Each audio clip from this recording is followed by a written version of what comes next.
Assalamualaikum, nama saya Farid Fadlur Rahman dari kelas 12 IPS. Saya akan menjelaskan tentang Konferensi Asia Afrika.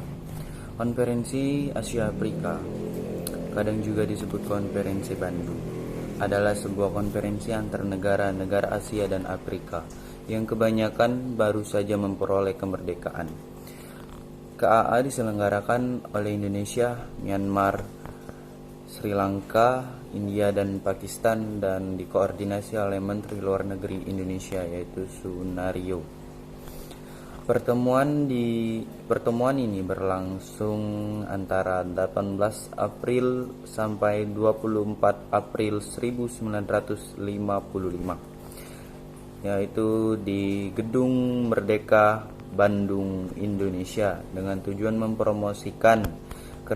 mempromosikan kerjasama ekonomi dan kebudayaan Afrika dan melawan kolonialisme atau neokolonialisme Amerika Serikat, Uni Soviet, atau negara imperialis lainnya.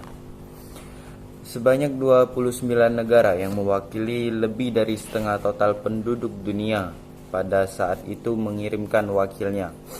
Konferensi ini merefleksikan apa yang mereka pandang sebagai ketidakinginan kekuatan Barat untuk mengkonsultasikan dengan mereka tentang keputusan-keputusan yang mempengaruhi Asia pada masa Perang Dingin. Kekhawatiran mereka mengenai ketegangan antara Uni Soviet dan Amerika Serikat, keinginan mereka untuk membentangkan pondasi bagi hubungan yang damai antara Tiongkok dengan mereka dan pihak Barat. Penentangan mereka terhadap kolonialisme,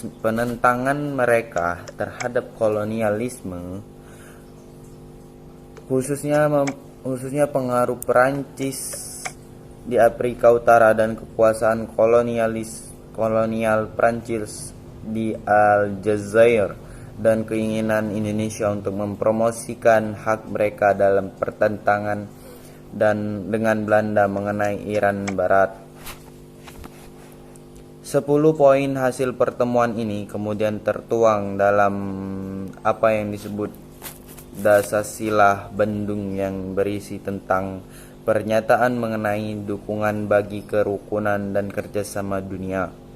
Dasar Bandung ini memasukkan prinsip-prinsip dalam piagam PBB dan prinsip-prinsip Nehru. Konferensi ini akhirnya membawa kepada terbentuknya negara non-blok pada 1961. Sejarah latar belakang Konferensi Asia Afrika didahului oleh Persidangan Bogor pada tahun 1949. Persidangan Bogor merupakan pendahuluan bagi Persidangan Kolombo dan Konferensi Asia Afrika. Persidangan Bogor kedua diadakan pada tanggal 28 sampai 29 Desember 1954. Konferensi Asia Afrika merefleksikan apa yang oleh para penyelenggara dianggap sebagai keanganan kekuatan Barat untuk mengkonsultasi dengan mereka mengenai keputusan yang mempengaruhi Asia dalam pengaturan ketegangan Perang Dingin. Keprihatinan mereka atas ketegangan antara Republik Rakyat Tiongkok dan Amerika Serikat. Keinginan mereka untuk meletakkan pondasi yang lebih kuat bagi hubungan perdamaian Tiongkok dengan diri mereka sendiri dan Barat. Penentangan mereka terhadap kolonialisme, khususnya pengaruh Prancis di Afrika Utara dan pemerintah kolonial di Aljazair, dan keinginan Indonesia untuk mempromosikan, khususnya dalam perselisihan dengan Belanda di Nunggini Barat, Irian Barat. Soekarno, Presiden pertama Republik Indonesia, menggambarkan dirinya sebagai pemimpin kelompok negara ini, yang kemudian ia menggambarkan sebagai NEFOS atau Newly Emerging Force, kekuatan dunia baru. Pada 4 Desember 1954, Perserikatan Bangsa-Bangsa mengumumkan bahwa Indonesia telah berhasil mendapatkan masalah Irian Barat yang ditempatkan dalam agenda sidang Majelis Umum Perserikatan Bangsa-Bangsa tahun 1955. Rencana untuk reformasi Asia Afrika diumumkan pada bulan yang sama. Persidangan Zhou Enlai, Nehru, dan UNU berdiskusi di sela konferensi Asia Afrika. Persidangan penandatanganan perjanjian kewarganegaraan Indonesia. Perdebatan besar berpusat pada pertanyaan apakah kebijakan Uni Soviet di Eropa Timur dan Asia Tengah harus dikencam bersama dengan kolonialisme Barat.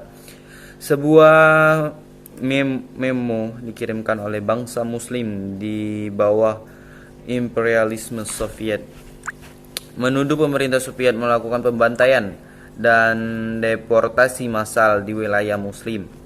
Tetapi hal tersebut tidak pernah diperdebatkan. Sebuah konsensus dicapai di mana kolonialisme dalam semua manifestasinya dikutuk secara implisit mengkritik Uni Soviet serta Barat. Tiongkok memainkan peran penting dalam konferensi dan memperkuat hubungannya dengan negara-negara Asia lainnya.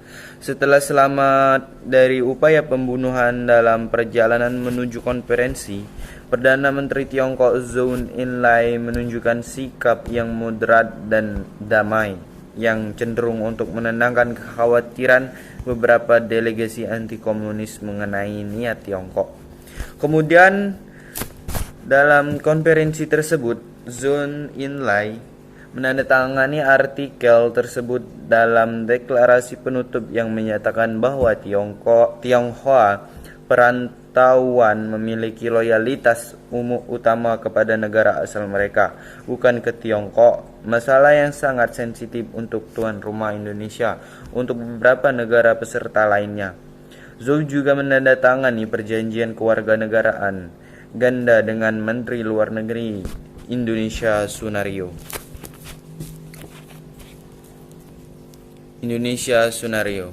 Pada 23 Agustus 1953, Perdana Menteri Ali Susastromidjojo Indonesia di Dewan Perwakilan Rakyat sementara mengusulkan perlunya kerjasama antara negara-negara di Asia dan Afrika dalam perdamaian dunia.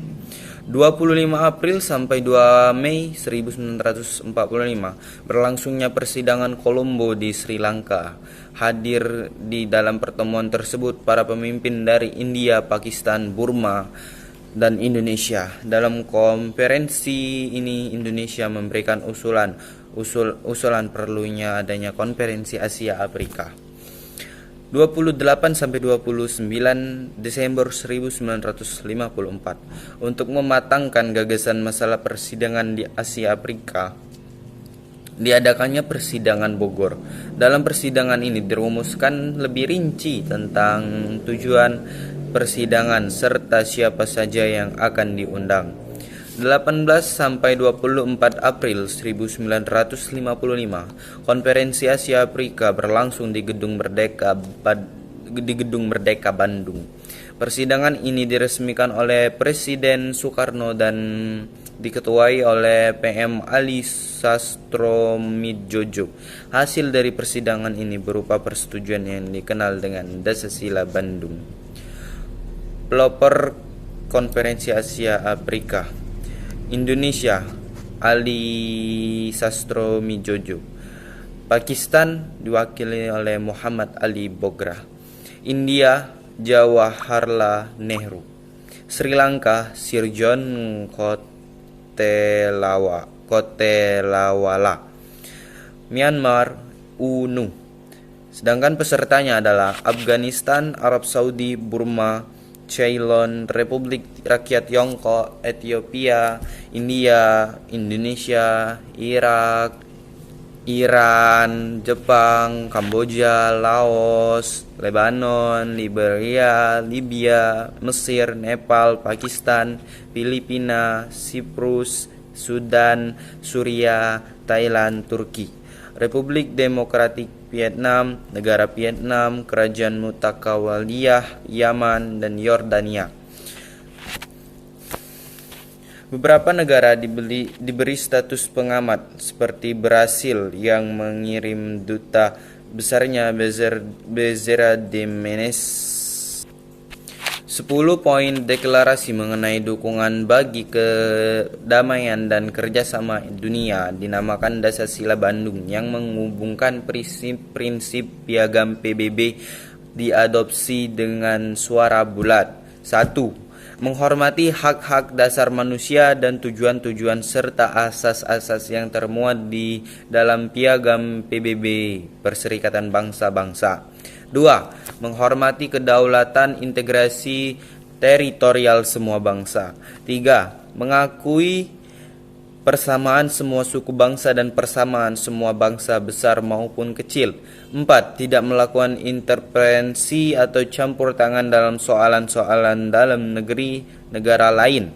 5. Menghormati hak-hak setiap bangsa untuk mempertahankan diri secara sendirian ataupun kolektif yang sesuai dengan piagam PBB.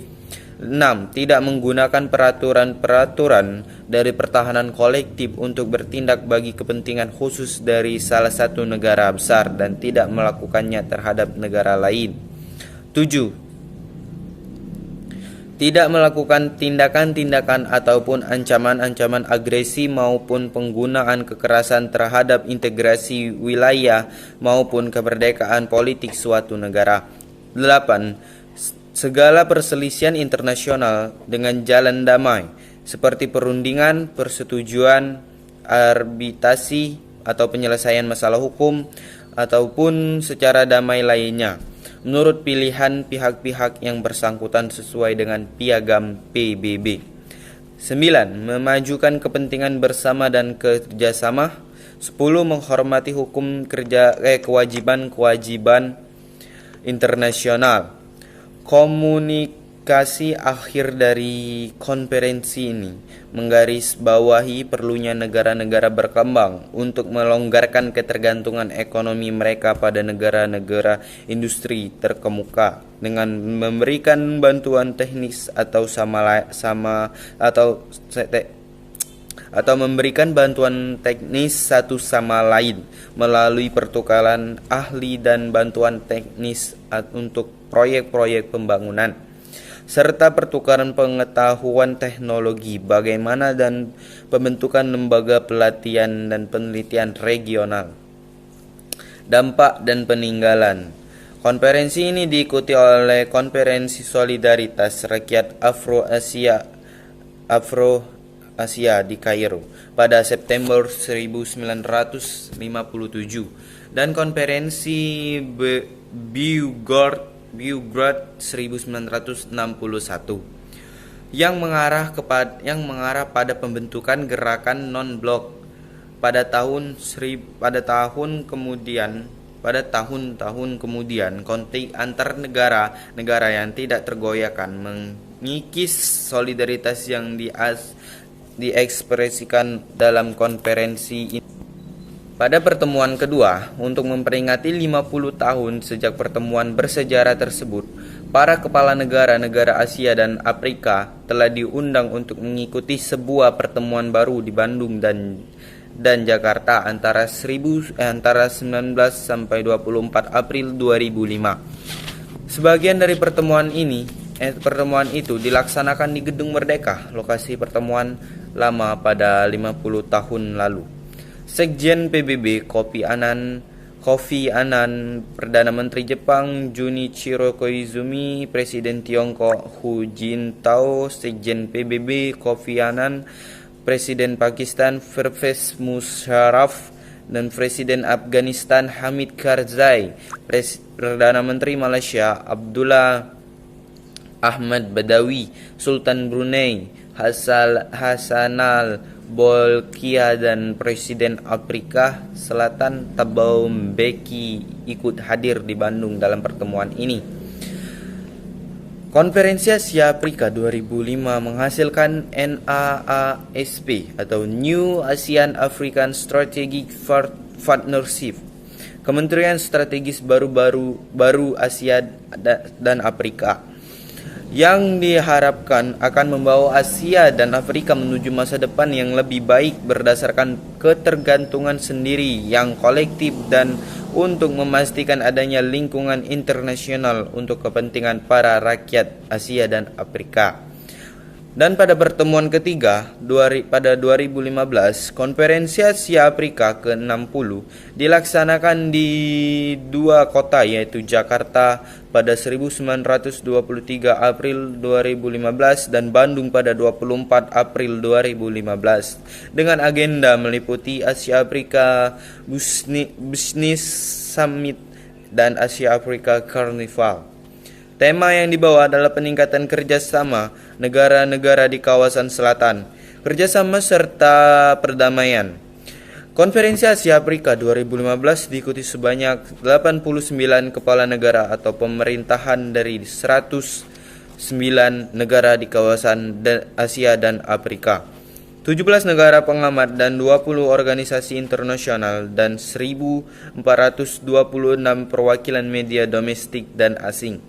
Para peserta di antaranya adalah Perdana Menteri Jepang Shinzo Abe dan Presiden Tiongkok Xi Jinping dan Perdana Menteri Singapura Lee Hsien Loong dan Raja Yordania Abdullah II dari Yordania, Perdana Menteri Malaysia Najib Tun Razak, Presiden Myanmar Thein Sein, Raja Swaziland MS Wati III dan Perdana Menteri Nepal. Konferensi Asia Afrika 2015 telah menghasilkan 3 dokumen, yaitu Pesan Bandung, Deklarasi Penguatan Kemitraan Strategis Baru Asia Afrika, dan Deklarasi Kemerdekaan Palestina.